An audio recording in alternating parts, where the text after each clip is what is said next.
पठाणी वेश, चिखलामध्ये तो सगळा चिकटलेला अंगाला असा सगळे, आणि तो पडून राहिलेला होता. दिवस उजाडायला लागल्यानंतर हे सगळे आपले जे सोल्जर्स आहेत ते त्याच्या भोवती गेले गन्स रोखून. हा आडवा पडल्या पडल्या सांगत राहिला की मेरी कुछ गलती नाही साहब, मैं तो सिविलियन हूं, आप जो बोलोगे मैं बताऊंगा. मला उलट मी तुम्हाला जास्ती माहिती सांगतो. कर्नल बाली त्याच्यापर्यंत आला. पुन्हा कर्नल बालीला निर्णय घ्यायचा एका माणसाच्या जीवाविषयी. तो पडल्या पडल्या आरडाओरडा करतोय, त्याचा आरडाओरडा ऐकला सगळ्यांनी. कर्नल बाली मग याला म्हणाला की साले आज तो तू बच गया, चल इसको छोड़ देते हैं. म्हणून तो निघाला. तेवढ्यात त्याच्या सेकंड इन कमांडने त्याच्या पाठीवर हात ठेवला आणि तो म्हणाला, साहब ये 5 लोग थे, हमने 4 को तो मार दिया, इसको जिंदा छोड़ के क्या करेंगे. कर्नल बालीनी त्याच्याकडे 1 मिनिटभर पाहिलं, डोळ्यात डोळे, आणि फायनली आपल्या सेकंड इन कमांडला ऑर्डर दिली, किलिम. त्याच्या कपाळाच्या मध्ये पिस्तूल ठेवून त्याला मारण्यात आलं. पण मारल्यानंतर जेव्हा त्याचं प्रेत पालथं केलं तेव्हा मागे फुल्ली लोडेड AK-56 होती. त्यानंतर 5वीच्या प्रांतीची प्रेत ताब्यात घेतली, त्या सगळ्यांच्याकडे AK-56 होती. दहशतवादाशी लढाई म्हणजे किती गुंतागुंतीची आहे.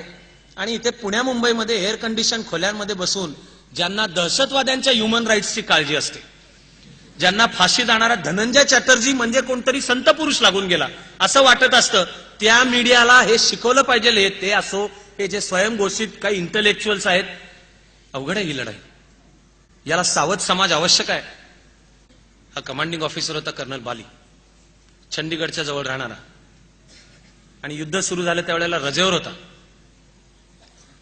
त्याला आर्मीनी इन्स्ट्रक्शन पाठवली की ताबडतोब ड्युटी जॉईन करा. आर्मी एवढंच सांगत असते, कसे या, हे तुमचं रिझर्वेशन, तुमच्याकरता AC2 टायरे वगैरे काही नाही, या तारखेला इतक्या वाजता यायचं. You are to do or die and never to ask why. हे लॉर्ड टेनिसनच्या विश्वविख्यात एका अजरामर कवितेतली ओळ आहे. Into the valley of death rode 600. क्रिमियाच्या युद्धामध्ये एका युनिटला चुकीची ऑर्डर मिळाली. 600 जण, त्यांना माहित होतं ऑर्डर चुकीची आहे, बट दे फॉलोड इट.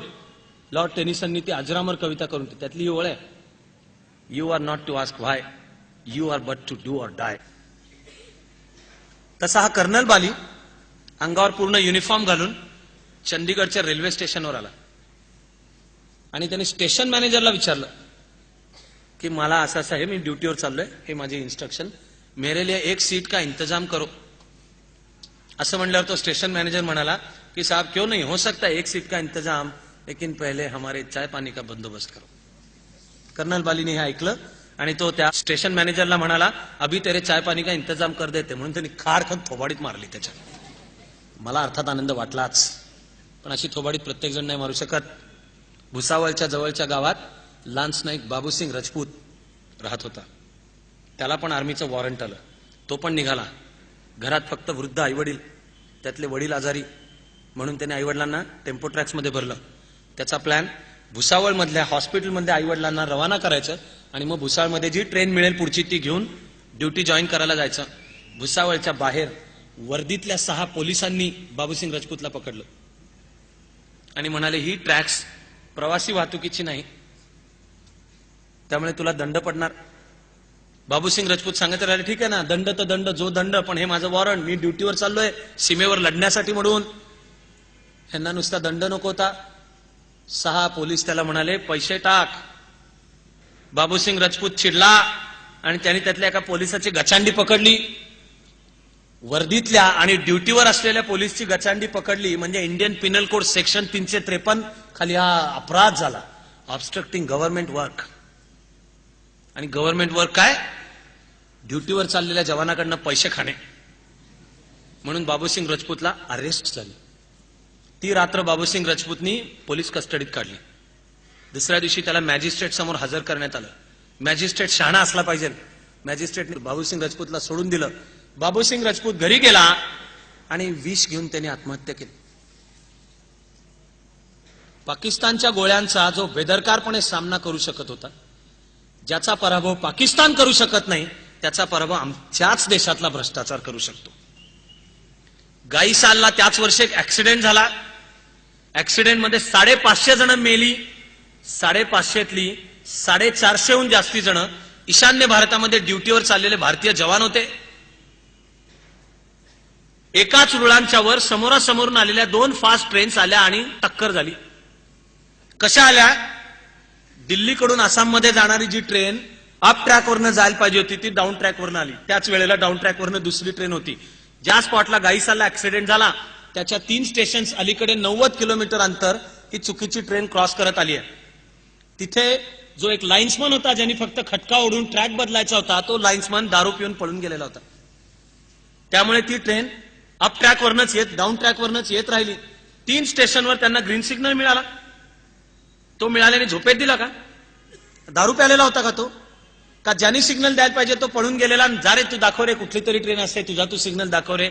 कर्तव्य चुकवणारं राष्ट्र ज्याची ख्याती हजारो वर्षांच्या वैभवामध्ये जर असेल की ही माणसं दिलेला शब्द पाळणारी आहेत, आपलं काम करणारी आहेत.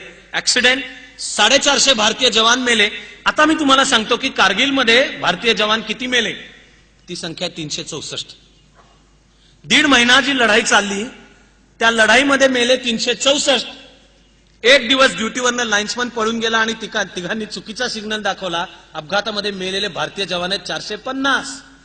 आपला जास्ती मोठा शत्रू पाकिस्तान नाहीये, चीन नाहीये.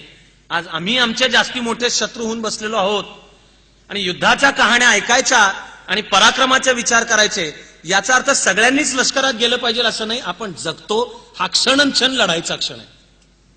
आम्ही चाणक्य मंडलमध्ये त्याचं एक सोपं उत्तर शोधलंय. सगळ्यांनी आर्मीत जायचंय काय? नाही जायचंय. पण सगळे करू शकतात असं काय आहे? तर आम्ही स्वतःला ओळखू शकतो. ते ओळखून कामाचं क्षेत्र निवडू शकतो. त्या क्षेत्रात उत्तम आणि प्रतिभावंत काम करणे हीच देशसेवा आहे. उत्तम प्रोफेशनल असणे हीच देशसेवा आहे. देश कोणीतरी 2-4 कोणीतरी नेते निघतात म्हणून मोठा होत नाही. करोडोच्या संख्येने सामान्य माणसं सामाजिक एकात्मतेसहित एकत्र काम करतात तेव्हा नव्या सुवर्णयुगाची स्वप्न पडतात. नव्या सुवर्णयुगाची स्वप्न आम्हीही पाहतो.